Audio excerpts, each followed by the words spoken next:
participando desse módulo de Progep com vocês.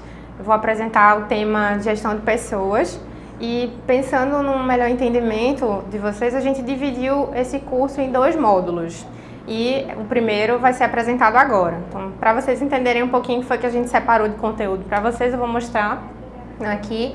A gente dividiu nesses tópicos, né, grupos e trabalhos de equipe, gestão por competências, autoridade, responsabilidade e delegação, gestão de conflitos, gestão da comunicação como base para o sucesso.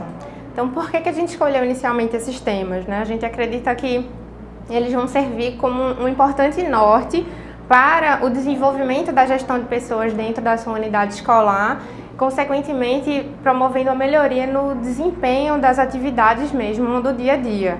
Então, o que é que a gente pensou em abordar em cada um desses tópicos? O primeiro deles, grupos e equipes de trabalho, a gente vai apresentar um pouquinho para vocês as diferenças entre os conceitos, o que é que são grupos e o que é que são equipes de trabalho e quais são as necessidades de gestão efetiva, tanto para um tipo de time quanto para o outro time. No tópico gestão de competências, a gente vai apresentar para vocês quais são os conceitos do chá, que são conhecimentos, habilidades e atitudes, o ciclo, como é que funciona esse ciclo de gestão de competências e qual é a forma de desenvolver essas competências dentro das equipes. No tópico de autoridade, responsabilidade e delegação, a gente vai falar um pouquinho sobre as características delas e cada um desses tipos de liderança e quais são os benefícios de você implementar a delegação na sua unidade escolar. Em gestão de conflitos, a gente vai compreender quais são os tipos de conflitos que existem e bem como vamos também quais são os tipos de intervenção que o gestor pode ter diante de um cenário de conflitos na sua equipe. Por fim, gestão da comunicação como base para o sucesso, a gente entende que a comunicação, de fato, ela permeia, né, todo o processo de convivência social. Então, por isso, a gente entende que num trabalho, principalmente, é importante que a comunicação ela seja a base. Então, a gente vai explicar quais são as funções da comunicação, como é que ocorre o processo e quais são as possíveis barreiras. Barreiras essas que vocês vão ver a seguir, que elas podem se transformar em fatores de sucesso da comunicação se elas forem bem administradas, ok? Então, vamos começar. Inicialmente, a gente queria fazer um questionamento para vocês. Se vocês conseguem compreender o que é gestão, o que seria gerir. Então, em uma organização, a gestão ela é a administração eficiente de recursos para se alcançar determinados objetivos organizacionais. Então, quais são os recursos fundamentais para que esse alcance dos objetivos seja realizado? A boa notícia é que grande parte desses recursos são as próprias pessoas. Então, é através das pessoas e do seu capital humano que a gente consegue promover e desenvolver melhorias dentro do processo da organização. O somatório da dedicação das pessoas, ele conduz a empresa, a organização, a atingir os seus objetivos organizacionais. Então, nesse contexto de organização pública, você entende que atingir os objetivos é crucial, não é mesmo? Pois é, a gente tem a nossa missão de fazer a prestação de serviços para a sociedade e essa prestação de serviços ela deve acontecer de modo efetivo e com qualidade. Então, por isso que nós entendemos que gerir pessoas é tão importante para um ambiente organizacional, seja ele na sede da secretaria, na gerência regional e principalmente na ponta, que seria diretamente na escola. Então, quais são os benefícios que a gestão de pessoas pode promover? Então, ela pode promover um clima positivo entre as equipes, uma maior conexão entre as pessoas e os processos da organização, o desenvolvimento das competências daquelas pessoas, diminuir conflitos, aumentar a motivação e, consequentemente, aumentar a satisfação das pessoas durante todo o processo. Então, você deve estar se perguntando agora, como é que a gente pode gerir e influenciar pessoas? De quem é todo esse trabalho?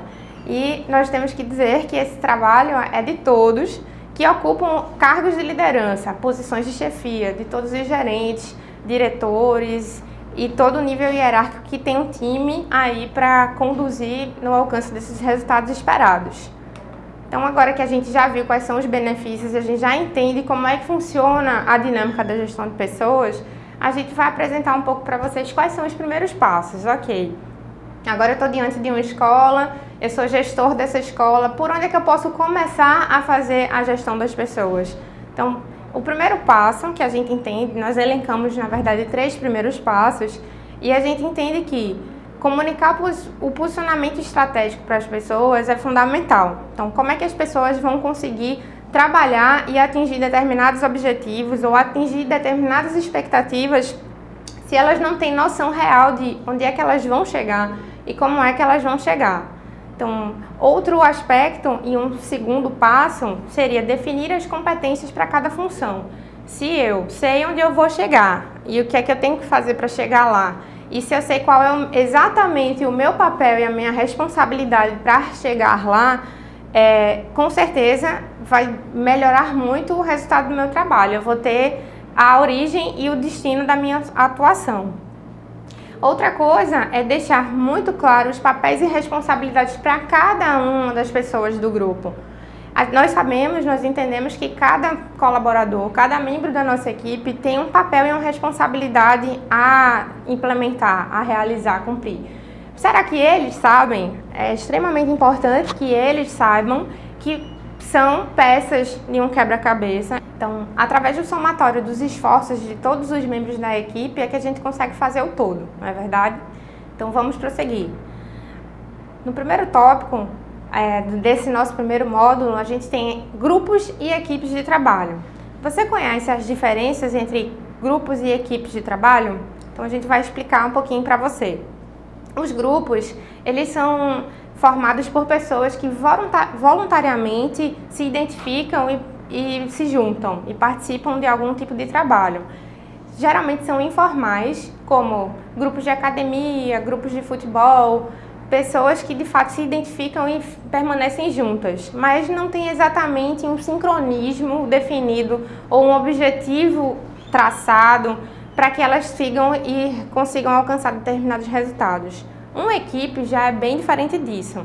Então, uma equipe, ela tem todos aqueles 3 primeiros passos muito bem definidos, né? Sabe quais são as suas competências, o que é que elas têm que alcançar, tem isso muito bem definido e se preocupam com esse objetivo final para ser alcançado. Elas mutuamente se ajudam e entendem que se um falhar, vai comprometer o trabalho do outro. Essa é a grande diferença entre grupos e equipes de trabalho. Por exemplo, em uma equipe de trabalho, vamos supor que, vamos dar como exemplo uma banda, um grupo musical.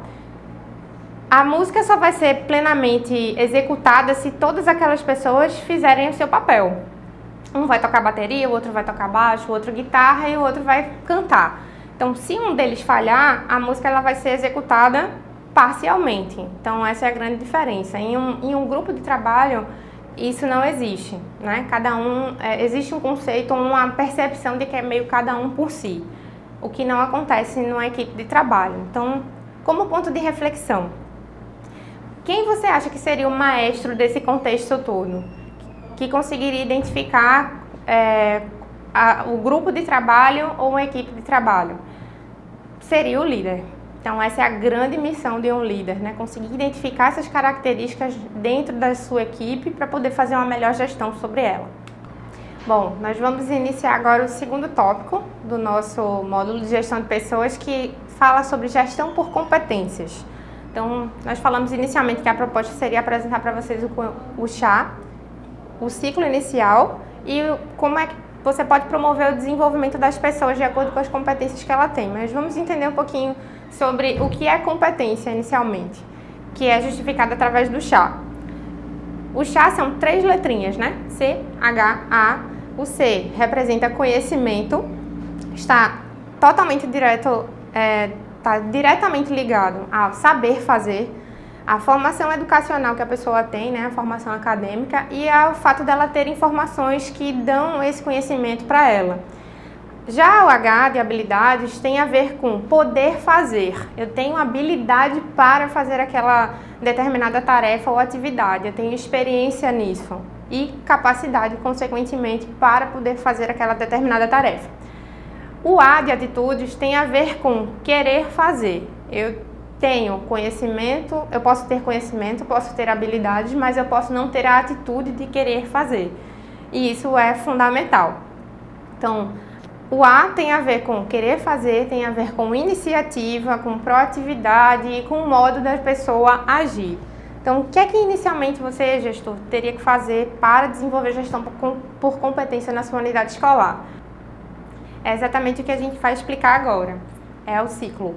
Então, inicialmente, você precisa desenhar quais são as competências que as pessoas da sua equipe vão ter.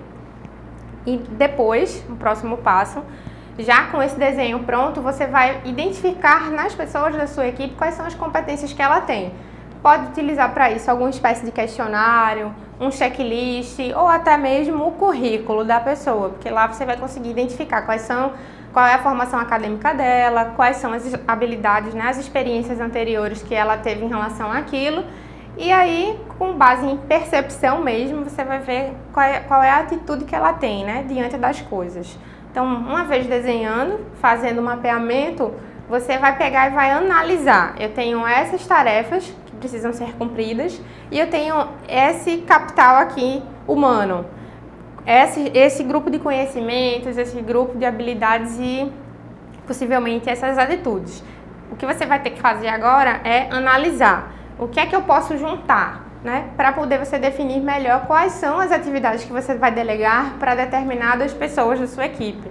Priorizando, é claro, esse casamento, vamos dizer assim, né, entre os conhecimentos que as pessoas têm e aquilo que você identificou como necessários para cumprir aquela missão. Depois disso, você pode ainda, é o que a gente recomenda, promover o desenvolvimento das pessoas. Digamos que nesse cruzamento você não conseguiu identificar exatamente aqueles conhecimentos ou habilidades na sua equipe necessários para fazer a atividade. E o que é que você pode fazer então? Desenvolver. Então você pode criar um plano de desenvolvimento para essa pessoa através de cursos, treinamentos. Existem várias formas de você desenvolver essas habilidades, esses conhecimentos dentro da própria equipe, como por exemplo, treinamento em loco, né? Que seria necessariamente você pegar uma pessoa que tem um conhecimento melhor ou determinadas habilidades que aquela outra pessoa não tem e promover trabalhos em conjunto. Dessa forma, você pode, com baixo custo, né, e desenvolvendo a sua equipe, deixando até as pessoas, de certo modo, mais unidas e mais preocupadas com o outro. Então, essa é a nossa gestão por competências. Eu espero que você tenha compreendido e que possa utilizar principalmente na sua unidade escolar. Então, vamos para o próximo tópico. Então, autoridade, responsabilidade e delegação. Inicialmente, eu vou explicar para vocês o que é autoridade, que é nada mais, nada menos do que uma posição que a pessoa ocupa em relação à sua equipe, aos seus liderados, em detrimento de uma posição no organograma da empresa ou algo que que seja inerente da sua própria função, é formalmente atribuída, certo? Já a responsabilidade, por outro lado, está mais relacionada com o dever, com o compromisso da pessoa cumprir determinadas atividades, né? Digo muito que a responsabilidade é uma espécie de contrapartida ao salário que a pessoa recebe, né? Eu fui contratado para desenvolver determinadas atividades, então eu recebo como contrapartida o meu salário e eu tenho como por obrigação, como dever, como responsabilidade realizar determinadas tarefas. Então, esse é o conceito de responsabilidade. E delegação está relacionada à autoridade formalmente atribuída, identificar naqueles membros da sua equipe pessoas que possam ser capazes de receber determinadas tarefas ou missões como transferência. Eu sou gestor, identifiquei que tem aquele membro da minha equipe determinadas competências e aí eu tenho autoridade formal para transferir aquela responsabilidade para ele. Então, diante de uma gestão de uma escola, certamente haverão muitas atividades que o gestor precisa, ele mesmo, pessoalmente, realizar. Porém, existem outros também que, a partir do desenvolvimento da equipe, de um status mais maduro dessa equipe, as pessoas poderão receber como transferência, né, serem delegadas para poder cumprir com essa missão. Então, esse foi o tópico autoridade, responsabilidade e delegação. Então, em um mundo, existem diversas pessoas. Cada pessoa tem uma característica, um comportamento, uma vivência, uma experiência. Isso faz com que cada um seja único. Por isso, existem conflitos naturais na relação entre as pessoas, justamente pelas percepções que são diferentes. Então, no ambiente organizacional não é diferente. Os conflitos, eles existem, são inúmeros, mas um bom gestor, ele consegue identificar esses conflitos e fazer a gestão deles. Então, a gente vai falar um pouquinho sobre, efetivamente, gestão de conflitos. Eles podem ser ativos ou passivos. Qual é a diferença? O conflito ativo é aquele que uma pessoa promove alguma barreira ou algum impeditivo para prejudicar aquela outra que tem um posicionamento diferente. O passivo é ao contrário, pode existir diferenças entre essas pessoas e o conflito pode estar presente, mas não necessariamente vai haver alguma iniciativa ou alguma barreira vai ser colocada por alguma das partes, né? Acaba sendo, consequentemente, um pouco mais fácil você gerir uma espécie do conflito passivo. Mas atenção, é extremamente necessário para o gestor que o conflito ativo seja tratado, que haja uma interferência, uma intervenção. Contexto relacional. Os conflitos, eles podem existir entre grupos, né, que são os intergrupais, entre pessoas apenas, que são os interpessoais, entre unidades, núcleos de trabalho, que são os interorganizacionais, e entre a pessoa consigo mesma, que são os intrapessoais, quando ela está com alguma espécie de dilema ou com um conflito pessoal. E existem possíveis intervenções para que sejam trabalhados esses tipos de conflitos. Existem intervenções de natureza estrutural, que você vai trabalhar na base daquele conflito, do processo, que você vai interferir de alguma forma no processo para que evite que ele seja concretizado, e existe o misto, que possivelmente é aquela que você vai utilizar. Trazendo esses conceitos para dentro da gestão escolar, vamos citar um exemplo. Você tem um conflito entre a sua área administrativa e a sua área financeira. Você pode utilizar o tipo de intervenção mista, que é pegar um pouquinho das ferramentas estruturais e ferramentas de processo para poder promover um melhor relacionamento entre essas pessoas e acabar mitigando, né, esse conflito existente. Esses detalhamentos dos tipos de estrutural, processual ou mista, vocês vão consultar no material impresso, ok? Os conflitos, eles apresentam determinados motivos, né? Não acontecem normalmente no âmbito organizacional por acaso. Então, quais são os possíveis motivos que podem provocar conflitos nesse ambiente de trabalho? Ambiguidade de papéis, por exemplo, pode ser um deles. Não está claro para mim exatamente qual é o meu trabalho, qual é a minha responsabilidade nessa entrega. E o meu colega acaba fazendo uma parte do meu trabalho, enfim. Se isso não for exatamente esclarecido, pode gerar algum tipo de conflito e desgaste entre os membros da equipe. Um outro motivo para a ocorrência de conflitos são objetivos concorrentes, que provoquem algum tipo de competitividade entre as pessoas que queiram passar na frente um do outro. Esse motivo também impacta bastante. E um outro motivo, por fim, seria a indefinição de prioridades. Se você não é claro naquilo que você precisa delegar para a sua equipe ou atribuir como prazo ou prioridade, as pessoas podem estar trabalhando em ritmos diferentes, um se sentindo prejudicado em relação ao outro por ter que correr um pouco mais e fazer alguma entrega de modo mais rápido, enquanto a outra pessoa está conduzindo as coisas de uma maneira mais lenta. Então, essa indefinição de prioridades dentro do ambiente organizacional também pode promover algum tipo de conflito entre os membros da equipe e precisa ser sanado. Bom, já estamos bem avançados, né, nesse primeiro tópico, né, no primeiro capítulo do nosso treinamento, e agora a gente vai falar um pouquinho sobre gestão de comunicação como base para o sucesso. Então, a gente já viu, né, que as pessoas, elas se relacionam, são extremamente diferentes, né, como a gente viu lá em gestão por competências, cada um tem uma característica, uma percepção. Então, como é que a gente vai conseguir se comunicar de maneira efetiva com todas essas pessoas diferentes, né? Esse é o grande X da questão aí de gestão de pessoas. Então, para isso, a gente precisa entender um pouquinho mais o conceito de comunicação, como é que funciona, quais são os processos e as possíveis barreiras, para que de repente você comece a analisar esse processo não como uma forma, um modelo automático, né, que a gente faz no dia a dia, já que a gente foi aprendendo desde criança a se comunicar, mas que ele receba uma atenção especial, já que a gente está falando de pessoas, de trabalho, de missões, e isso tem que ser bastante cuidado. Então, quais são as principais funções da comunicação? A gente pode citar as funções informativas, né? Através de jornais, revistas, noticiários, de qualquer tipo de comunicação, por exemplo, uma CI ou um ofício para passar uma nova regra, enfim, pode ser uma função informativa da comunicação.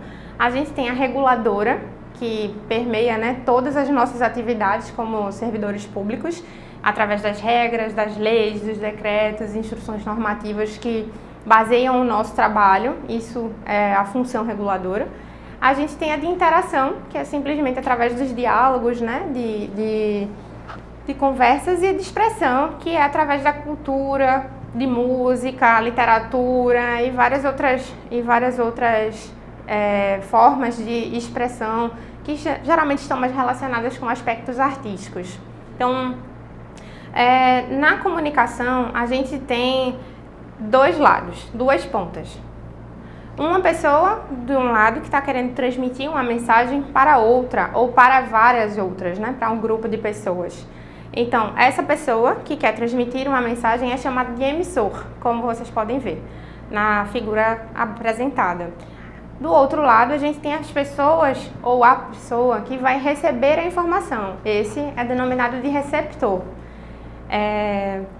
Entre essas pessoas, pode ocorrer diversos problemas que a gente costuma chamar no processo de comunicação como ruído. Se houver um barulho, se de qualquer forma a comunicação for interrompida e ficar truncada, isso pode gerar problemas, né, nesse processo de comunicação. Agora, a gente ressalta um aspecto bastante interessante.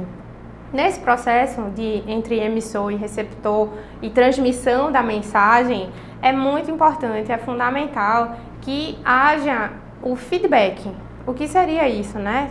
É importante que a pessoa ou o conjunto de pessoas que recebeu aquela informação, elas manifestem o seu entendimento sobre aquela mensagem. Porque, do contrário, você pode comunicar algo, a pessoa pode perceber algo que não foi exatamente aquilo que você quis dizer. E isso pode gerar alguns dos motivos lá que a gente viu no tópico anterior como conflitos, por exemplo. Ou gerar algum tipo de retrabalho, desconforto ou desgaste entre as pessoas, né? Então, é bastante importante a gente ter esse feedback da pessoa, né, sobre o entendimento, a compreensão da mensagem. Então, a gente listou também algumas possíveis barreiras a essa comunicação. Essas barreiras, elas podem ser, se bem tratadas, motivos de sucesso também na comunicação. Vamos ver. Possíveis barreiras, a linguagem inadequada. Se você está comunicando com um determinado tipo de público, você tem que analisar direitinho qual é o tipo de linguagem que você vai utilizar, para que ela consiga perceber exatamente, né? Entender o que é que está sendo posto ali. Outra barreira seria a escolha inapropriada do canal. Existem comunicados que você precisa fazer que são mais formais, por exemplo, outros que são menos formais. Você pode utilizar telefone, e-mail e até o WhatsApp, que está sendo comumente aplicado, né, nas organizações. Tom de voz também é algo que pode ser uma barreira para a comunicação. Às vezes você não quer demonstrar determinado sentimento, se você está com raiva, chateado, alguma coisa assim, mas acaba não utilizando o tom de voz apropriado e a pessoa acaba percebendo a comunicação de uma forma diferente. E julgamento antecipado. Muitas vezes a gente se fecha, né, ao que a pessoa vai transmitir para a gente, acaba não entendendo muito bem por já fazer um pré-julgamento daquilo que vai dizer. Então, atentando a esses fatores todos sobre comunicação, essas possíveis barreiras e fazendo a gestão eficiente da comunicação, certamente você vai melhorar o entendimento e o relacionamento com os grupos e as equipes de trabalho, ok? Bom, pessoal, é isso. Nesse capítulo 1 do módulo de gestão de pessoas, nós vimos o que era grupos e equipes de trabalho, falamos um pouquinho sobre gestão de competências, autoridade, responsabilidade e delegação, gestão de conflitos e gestão da comunicação como base para o sucesso. Espero que você tenha entendido a contento. Utilizem um material de apoio, a apostila, para poder consultar mais detalhes sobre os temas e a gente se vê daqui a pouquinho no segundo capítulo desse módulo. Um abraço!